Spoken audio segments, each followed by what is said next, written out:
So the growing menagerie of oncogenes continues to expand, and some of the molecules I was talking about yesterday are targeting relatively new genes to us in lung cancer, like AXL, and the first AXL targeting drug phase 1 trial has now been published, and so this is a new target which is on the map.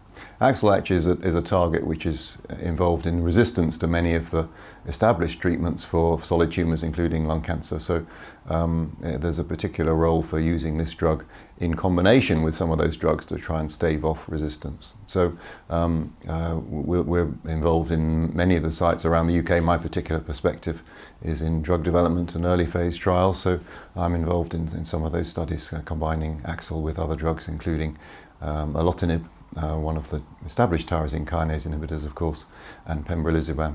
So that's some of the newer agents on the landscape.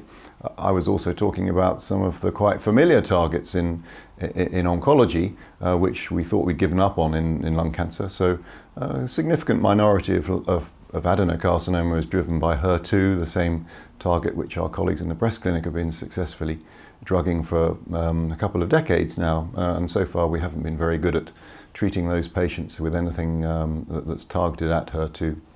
So for example, the newer generation ERB targeting kinase inhibitors like afatinib have not been very effective in that context.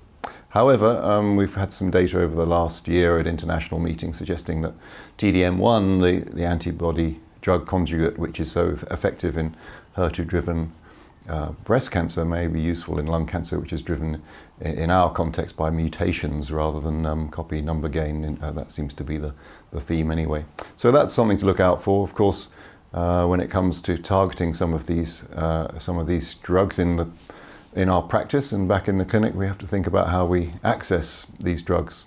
And for us in the UK, the Stratified Medicine Programme and the associated Matrix trial is a way to go. And there are now multiple treatment arms within the Matrix trial, and some of those allow us to target some of the newer oncogenes that we're identifying as important in lung cancer. Some of the ones that I haven't mentioned, in fact, like MET, and in particular the exon 14 skipping mutations in MET, and other agents, which give us quite a big portfolio of drugs in that study.